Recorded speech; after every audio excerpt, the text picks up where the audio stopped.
और महात्मा जी ने कहा, विराज जी, मेरी वाणी को पावन करने के लिए, मेरी वाणी को धन्य करने के लिए आपको मैं भगवान राम की कथा कहूं। कथा के रचयिता तो आप हैं महादेव, और दुनिया में सबसे बड़ा वक्ता, अत्र वक्ता महादेव, वो स्वयं शिव वक्ता है।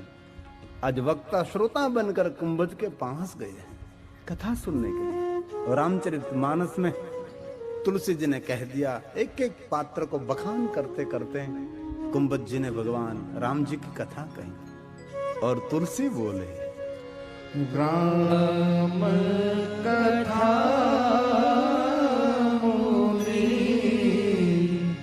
बरज बखानी। एक एक प्रसंग, एक एक प्रसंग, एक एक प्रसंग को कहा। कथा बहुत होती है। कई लोग कहते हैं कि एक कथा सुन ली, दूसरी कथा सुनने की क्या आवश्यकता है। ऐसा नहीं होता। हम 3 घंटे कथा गाते हैं और हमारी कथा हम फिर से हम सुनते तो मुझको भी नया लगता है कि ये कहां से आया, किस कुंडली में से मुंडली में से निकला, पता ही नहीं लगा। मुझे भी पता नहीं रहता क्या बोला क्या कहा। हम स्वयं हमारी कथा सुन लेते हैं। ऐसा कभी नहीं सोचना चाहिए कि एक बार कथा सुन ली, दूसरी बार सुनने की क्या आवश्यकता है। सभी कथा में भाव अलग रहता है, दृष्टि अलग अलग रहती है, और 3 घंटे की बात कोई व्यक्ति संपूर्ण याद नहीं रख सकता।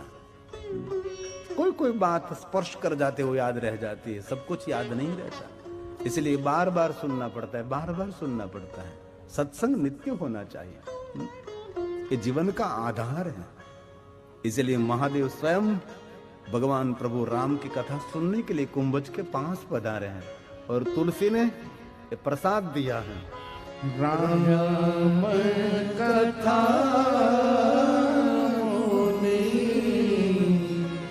बरज बखानी। और कथा सुनकर सुनी महेश, सुख नहीं परंतु परम सुख मानी। सुख नहीं मिला, परम सुख मिला। परम सुख क्या कहा? सुनी महेश परम सुख मानी। सुनी महेश परम सुख मानी। तो कभी आपको कोई पूछे कथा क्या देते हैं, तो यहाँ शिव जी का नाम दे देना कि महादेव ने कहा कथा सुनकर परम सुख पाए। परम सुख, सामान्य सुख नहीं, परम सुख। सुख तो दुनिया में से बहुत स्थानों से मिलता है ना, आनंद भी बहुत स्थानों से मिलता है। कहाँ नहीं मिलता? सभी जगह पर। आपने एक दिन के लिए सुंदर सुंदर कपड़े पहन लिए तो आनंद आनंद, आहा। सोने चांदी के गहने पहन लिए, आनंद आनंद। सुंदर भोजन कर लिया, मिष्टान, आनंद आनंद। 2-3 कहीं जगह पर पिकनिक के लिए चले गए, घूमने के लिए, तो आनंद आनंद। लेकिन कहां तक वो आनंद? तो नित्य आनंद कहां से मिलेगा? तो कहा चिदानंद रूपम शिवोहम शिव। परमात्मा की दुनिया में आनंद का कोई पूर्ण विराम नहीं, आनंद का कोई विराम नहीं है। सुनी महेश परम सुख मान। लेकिन तुलसी ने एक बात बहुत सुंदर की, मम गुण गावत पुलक शरीर। कथा सुनते सुनते भाव प्रकट होना चाहिए, परमात्मा के प्रति ओतप्रोत होना चाहिए, एक मेक होना चाहिए। ये रामचरित का प्रसाद है। भगवान को याद करते करते, ईश्वर की कथा सुनते सुनते कभी कभी आंख भीनी होनी चाहिए। एक बात बहुत सुंदर मैंने संतों के मुख से सुनी ही, मैं कहता हूं, आपके दुख के कारण आंख भीनी था, वो तो ठीक है, होती ही रहती है। रोते ही दुनिया, पूरी दुनिया रोती रहती है। ये कोई आंख की इज्जत नहीं है। दुख में रो पड़ते हैं, सुख में हंस पड़ते हैं। सुख में चगी जाते हो, दुख में हताश निराश हो जाते हैं। वो तो एक सामान्य मनुष्य का लक्षण है।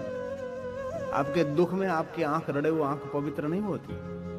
कभी कभी परमात्मा को याद करते करते, ईश्वर को याद करते करते, भगवान की कथा सुनते सुनते जब आपकी आंख भीगी हो जाती है, तब समझ लेना चाहिए आज गंगा स्नान का फल मिल गया। ये भाव प्रकट किया रामचरित में। ये मम गुण गावत मम गुण गावत पुलक शरीरा मम गुण गावत। परमात्मा के भजन करते करते गदगद भाव आहा पुलक शरीरा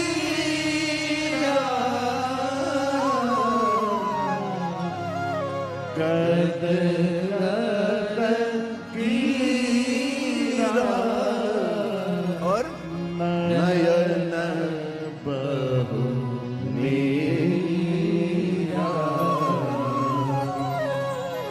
गद गद कीरा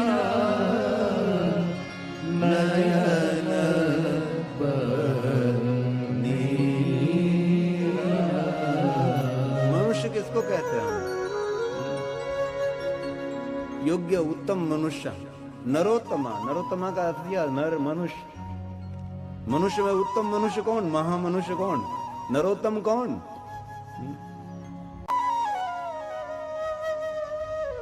कहीं दूसरे व्यक्ति का दुख देखकर आपको ताला वाले हृदय में उठे कि उसके दुख में मैं कैसे भाग लूं, और किसी का दुख देखकर आपका हृदय दुखने लगे, और किसी दूसरे का दुख देखकर आपकी आंख में पानी आ जाए, तब समझना चाहे कि मैं सामान्य मनुष्य नहीं, मैं मनुष्य में श्रेष्ठ मनुष्य हूं। ये श्रेष्ठ मनुष्य का लक्षण है। बाकी तो लोग दूसरे के दुखों पर हंसते हैं, दूसरों का पतन देखकर, दुख देखकर खुद खुश हो जाते हैं। परमात्मा उनसे नाराज हो जाते हैं। दूसरे व्यक्ति की कीर्ति, सफलता, ज्ञान, विद्या, भक्ति देखकर जिनका चित्त प्रसन्न रहता है, दिल से कहता उन पर परमात्मा सदैव प्रसन्न रहता है। ये जीवन के बिंदु है सब कुछ। आज भगवान शंकर जी ने कुंभज के पास से कथा सुनी और तुलसी ने कह दिया है, ऋषि पूछी हरि भगति सुहाई। महादेव ने कहा कि कुछ मांगो महात्मा जी, आपके मुख से मैंने कथा सुनी है, तो कथा सुनकर ऐसे में चला जाऊं तो मेरे लिए योग्य नहीं, आप कुछ मांगो, मैं आपको क्या दूं। और महादेव ने अधिकार समझकर कुंभज ऋषि को भक्ति दी है, भक्ति मांगी है। और हम भगवान के आगे क्या मांगते हैं? रोज भगवान के मंदिर जाकर भगवान को हम मार्गदर्शन करते हैं कि आपको मेरे लिए ये करना है, आपको मेरे लिए ये करना है। याचना मांगते रहते भिखारी की तरह भगवान के आगे। कभी कहा कि भगवान बस आपकी भक्ति मिले, भव पार करने के लिए आपकी भक्ति मिले। और भगवान को कभी ऐसा नहीं करना, कहना नहीं कि मेरे दुख आप दूर करो, नहीं, दुख आपके बुरे कर्मों का फल है। इसलिए भगवान को कहना चाहिए कि भगवान दुख को दूर करो, ऐसा नहीं, जो मुझे दुख मिल रहा है इस दुख सहन करने की मुझे ताकत दीजिए। ये कर्म का फल है, भोगना ही पड़ेगा। आपका कर्म तो आपको ही भोगना पड़ेगा, दूसरा व्यक्ति कोई भोगने के लिए तैयार नहीं होगा, कभी नहीं। ये कर्मों के सिद्धांत से दुनिया चलती है। और कभी भगवान को कहना कि भगवान मेरे पर बहुत बोझ है, किसके पर कर्जा होगा, इतना बड़ा कर्जा। तो भगवान को कहना कि मेरा बोझ हल्का करो, ऐसा नहीं कहना है। भगवान बोझ आपको जितना देना इतना बोझ दीजिए, लेकिन मेरे कंधे को मजबूत करें आप, मैं बोझ उठा सकूं। भगवान जीवन जीने की मुझे शक्ति प्रदान करें। ये भक्तों का लक्षण है। या कुंभजनी ने भक्ति की मांगने की, मुझे भक्ति चाहिए। और तुलसी ने कह दिया, ऋषि पूछी हरि भगति सुहाई। ऋषि पूछी हरि भगति सुहाई। कहीं शंभु अधिकार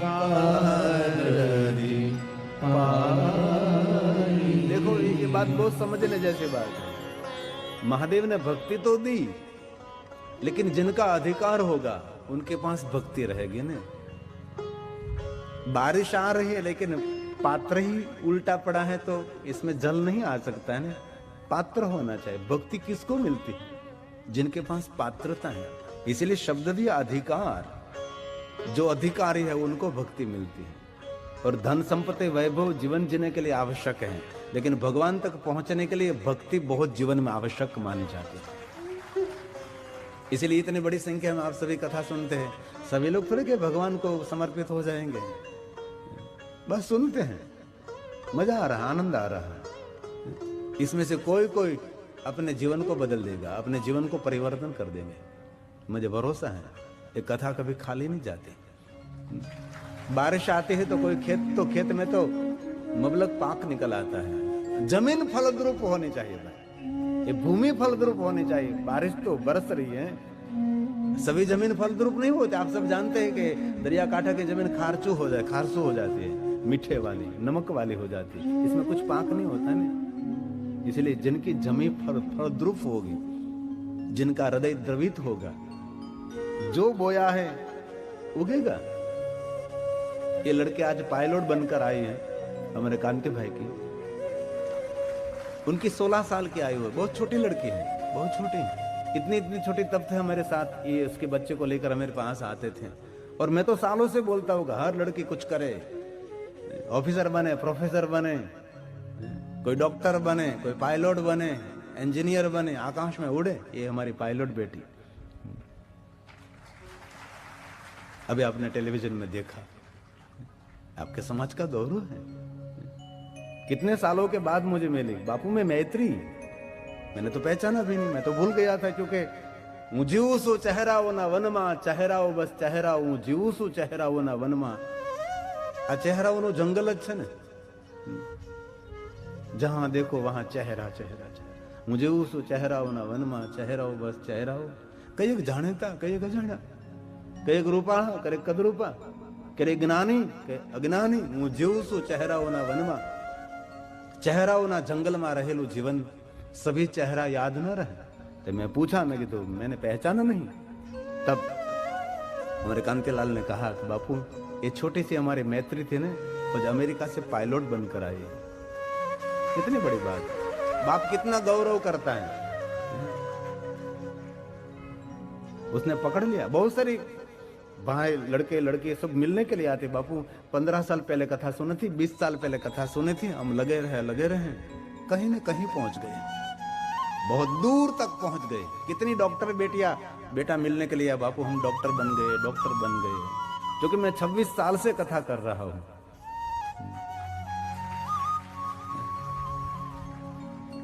सब नहीं आकाश में उड़ सके, लेकिन कोई आकाश में उड़े।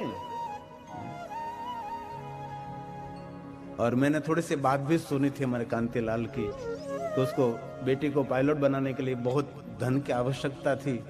लोन के लिए उसने कार्यवाही की, लेकिन लोन नहीं मिली तो उसने अपनी जमीन बेच दी और बेटी को पायलट बनाया। ये बाप का बलिदान है, ये उसका बलिदान है। हर बाप अपने बेटी के लिए ऊंचाई, हर बाप देखना चाहते हैं।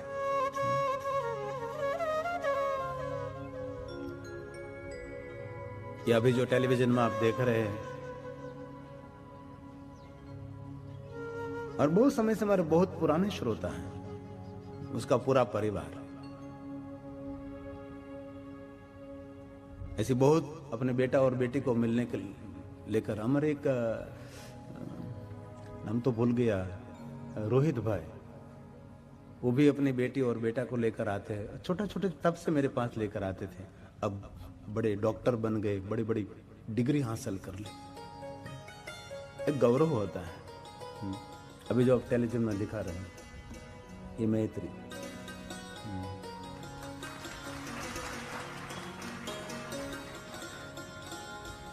इसीलिए हर बेटियों को मैं कहता हूं, कुछ करो। मैं स्कूल में आया था, विद्यार्थी को मिलने के लिए यहाँ गया था, तब मैंने इस बच्चों को भी कहा था कि बेटा खूब मेहनत करो, आज भी बहुत सारे विद्यार्थी आए, इतनी पढ़ाई करो, इतनी पढ़ाई करो कि आपका गांव तो आपका आदर करे, लेकिन ये देश तुम्हारे लिए, आपके लिए गौरव करे कि हमारे गांव का बेटा है। अब्दुल कलाम के लिए कितना गौरव करते हैं, इस्लाम का बेटा है, झुपड़े में क्रांति कर सकते हैं। इसलिए इतने विद्यार्थी कथा सुनने के लिए आए हैं, तो संकल्प करें कि हम कुछ करके रहेंगे। इतनी पढ़ाई करो, इतना सीखो, आगे बढ़ो बेटा। और शिवरामपुर आपके नाम से गौरव करे, और आपकी स्कूल आपके नाम का गौरव करे कि स्कूल का भी हमारे विद्यार्थी। अभी जब देख रहे, मैं सभी विद्यार्थियों को मिलने के लिए यहाँ नवचेतन में गया था, विद्यालय में, और हम सभी जानते थे सभी विद्यार्थी पढ़ते हो गए, सभी ऑफिसर नहीं बनते ना, कुंभकर्ण बने, कुआं में रहे, दर्दी बने, डॉक्टर ना बने। इसलिए खाने में, पीने में, पढ़ने में, वांचन में बहुत ज्ञान रखें। और जितने विद्यार्थी भाई बहन आज पधारे हैं, सबके लिए मैं महादेव को प्रार्थना करता हूँ कि शिव जी आपके जीवन में सहाय रूप रहें और आप पर माता पिता का आशीर्वाद रहें, सभी विद्यार्थियों पर। लेकिन आज से संकल्प करने का, हम पढ़ाई करेंगे। जो बड़ा बनने के लिए क्या करना पड़ता है मालूम? विद्यार्थी भाई बहन ध्यान दीजिए आप, 24 घंटे में से 18 घंटे मेहनत करनी पड़ेगी। जो आपकी तैयारी हो, 24 घंटा आपको भगवान ने दिया है, इसमें से 18 घंटा। हमारे पुराण कितने हैं? हमारे पुराण 18 पुराण है ना। क्यों 18 है? हमारे पास कितने घंटे हैं? 24 घंटे हैं। 18 पुराण क्यों रखा? कि जिनको महान बनना है, जिनको श्रेष्ठ बनना है, जिनको ऊपर उठना है, उसके लिए 24 घंटे में से 18 घंटे लगातार मेहनत करनी है। संकल्प करो आज से। और आप भी मुझे मिलना 5 साल 10 साल के बाद। बापू, शिवरामपुर में हमने कथा सुनी थी, 18 घंटे हमने मेहनत की, आज मैं बड़ा ऑफिसर हूं, बड़ा प्रोफेसर हूं, मैं बड़ा डॉक्टर हूं। मेरे विद्यार्थियों के लिए एक ताले के द्वारा आशीर्वाद अर्पण करें, सभी विद्यार्थियों को।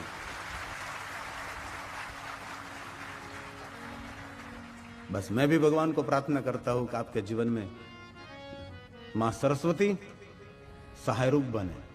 और सरस्वती महादेव की परम भक्त है। मां सरस्वती जो विद्यादायिनी है, वो महादेव की भक्त है। कैसे महादेव की भक्त है? तो कि शिव के पास से उसने विद्या अर्जित की है, ये मां सरस्वती। हम सब बोलते हैं, कोई सुंदर बोलता है तो क्या हम बोलते हैं? उनकी जीवा पर मां सरस्वती बैठी है।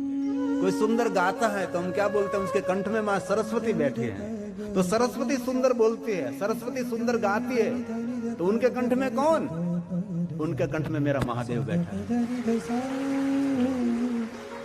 या कुंदेन्दु तुषारहार धवला, या शुभ्रवस्त्रामृता, या वीणा वरदंड मंडितकरा, या श्वेत पद्मासना,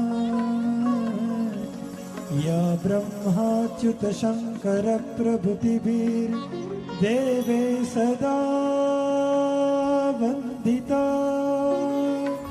सा मां पातु सरस्वती भगवती निशेष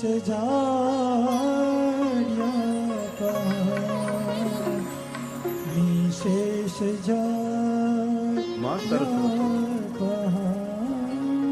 हे शारदे मां, हे शारदे मां, अज्ञानता से हमें तार दे मां। हे शारदे मां, हे शारदे मां, अज्ञानता से हमें तार दे मां। मुनियों ने समझी, गुनियों ने जानी, मुनियों ने समझी, गुनियों ने जानी, वेदों की भाषा पुराणों की वाणी, वेदों की भाषा पुराणों की वाणी। हम भी तो समझे, हम भी तो जाने, हम भी तो समझे, हम भी तो जाने।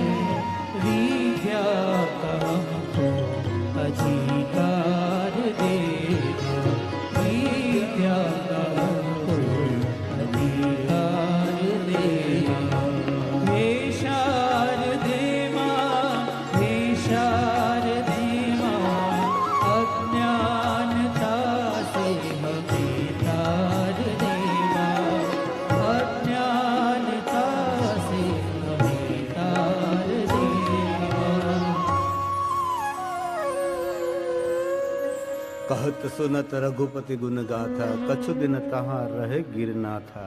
महादेव का नाम है गिरनाथ। थोड़े दिनों तक भगवान शिव स्वयं कुंभ ऋषि के पास रहे संवाद करने के लिए। मुनि सन विदा मागी त्रिपुरारी, चले भवन संग दक्ष कुमारी। भगवान शिव और सती कुंभ ऋषि का आश्रम छोड़कर महात्मा जी को सुंदर वरदान देकर अपनी यात्रा के लिए निकले और सुंदर वन में यात्रा कर रहे थे। और सामने से भगवान राम और लक्ष्मण जी आ रहे थे। जिनकी कथा सुनी उनका ये दर्शन हो गया। क्या बात है। भगवान शंकर जी राम जी की कथा सुनकर आए, वो राम सामने मिल गए। और जो दिल से जो भगवान महादेव की कथा सुनते हैं ना, कहीं ना कहीं उसका एहसास हो गया, आहट रहेगी कहीं ना कहीं, कभी ना कभी, कहीं ना कहीं अनुभव तो हो ही जाएगा। और भगवान दर्शन करने की वस्तु नहीं, भगवान अनुभव का विषय है। जो समझे वह पहचाने, बात कही नहीं जाती। कोई कहे ना मैंने भगवान का दर्शन किया, वो तो झूठ है, वो कहने की चीज भी नहीं है, वो तो मौन है। जिनको पहचान हो गई ना, उसका मौन ही उसकी पहचान हो जाती है। बोलने वाला तो बड़बड़ाहट करता है। मैंने बहुत ऐसे हमें 2 दिन पहले हम शेरनाथ बाबू के साथ थे, हमारे जूनागढ़ के संतों का गौरव। तो मुझे एक बात बता रहे थे कि हमारे आश्रम में एक संत रहते थे और निरंतर पंचाक्षर मंत्र का जाप करते रहते थे। और हमने बहुत बार अनुभव किया कि ये संत सो जाते थे तो अभी उसके आसपास ओम नमः शिवाय की ध्वनि गूंजती रहती थी। उसके साथ उनके बहुत सारे शिष्य थे, उसने भी कहा कि हमने भी ये अनुभव किया है। ये सो जाते थे तो भी उसके अंदर से ऐसी कोई आवाज गूंज रही थी, ओम नमः शिवाय, ओम नमः शिवाय। मुख बंद, निंद्राधीन, लेकिन ये मंत्र गूंज रहा था। कितना अभ्यास होगा, कितना अभ्यास होगा। देखो तो सही, ऐसी स्थिति आप भी प्राप्त कर सकते हैं। रामकृष्ण परमहंस जैसी स्थिति हम भी प्राप्त कर सकते हैं। ये भी संसारी थे ना रामकृष्ण परमहंस, शारदामणि परिवार था उसका, सब कुछ था उनके पास, लेकिन वो पहुंच गए थे।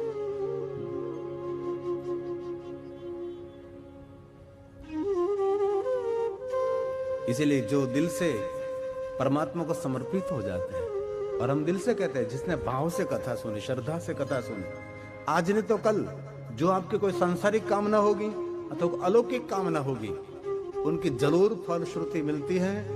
ये व्यास जी ने कहा, चतुर्वर्ग से साधनम, आप ही आप उसकी कामना की पूर्ति होती है। ये कथा एक अनुष्ठान है, कथा एक उपासना, ये साधना है। ये हम 9 दिन के लिए एक अनुष्ठान किया है, हमने भगवान की पूजा की है। शब्द रूपी पुष्प भगवान को हमने चढ़ाया है। और एक बात बीच में कहता हूं, किसी को आप फूल का हार पहनाओ ने तो फूल तो बुर्जा जाएगा यार, माला बुर्जा जाएगी। लेकिन दूसरे के लिए कभी आपने सुंदर दोष, ये भी खिला हुआ पुष्प है ना, मीठे 2 शब्द दूसरों के लिए बोलना सीख जाओ। आपके लिए भगवान महादेव जी मीठा मीठा अमृत का बारिश करेंगे। मीठा सबसे बोलिए, हमारे कबीर का वो प्रसाद है। कभी कटो वाक्य नहीं। कई लोग कहते हैं ना कि वशीकरण के मंत्र है उनके पास, इसीलिए इस सभा को वश कर लेते हैं। कुछ नहीं होता ऐसा, कुछ व्यक्ति को हिप्नोटिज्म कर देते हैं, अपने पर आकर्षित लेते। क्या होता है? कुछ नहीं, शब्दों की मधुरता होती है और कुछ भी नहीं होता। ये वशीकरण है, मीठा मीठा सुंदर सुंदर बोलना। एक बात मैं दिल से कहूं, आपके घर में स्वर्ग निर्माण करना है तो घर के जितने सभ्य हैं आज से प्रतिज्ञा लेंगे, घर में एक भी कटु वाक्य हम नहीं बोलेंगे, सब मधुर बोलेंगे। असुविधा में स्वर्ग खड़ा कर सकते हैं, असुविधा में स्वर्ग खड़ा कर सकते हैं, और कटु वाक्य बोलने वाले सुविधा में नरक खड़ा कर सकते हैं। आजकल घर में फर्नीचर बहुत सुंदर है, लेकिन नेचर बराबर नहीं है। एक कबीर ने हमको बताया, ये वशीकरण मंत्र है। मीठा सबसे बोलिए, कोई खर्च नहीं होता ना, मुफ्त में बोला जाता है, मुफ्त में बोल सकते हैं। मीठा मीठा मीठा मीठा। आपके ओठ की शोभा लिपस्टिक नहीं है, आपकी ओठ की शोभा मधुर शब्द है।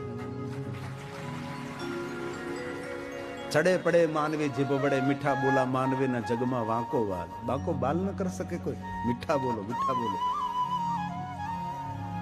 मीठा सबसे बोलिए, सुख उपजे चहुँ ओर। वशीकरण यह मंत्र है, तजिए बचन कठोर। तजिए बचन कठोर। तो आपको पूछन के कथा में से क्या मिलता है तो उसको बता देना। कहीं होते हैं ना भूतों का भाई, कहीं पूरे शिवरामपुर में कहीं मैं रोज जाता आता हूँ, ये कथा मंडप जोयो ज નથી बोलो, गाम में भरड़ा वाटे भूत नहीं जेम। जिन पर ईश्वर की कृपा हुई वो पहुंच गए कथा में, दूर दूर से पहुंच गए, लग्जरी लेकर आते हैं दूसरे गांव में से। क्या कथा प्रेम है। कभी कोई पूछे कि कथा में से क्या मिलता है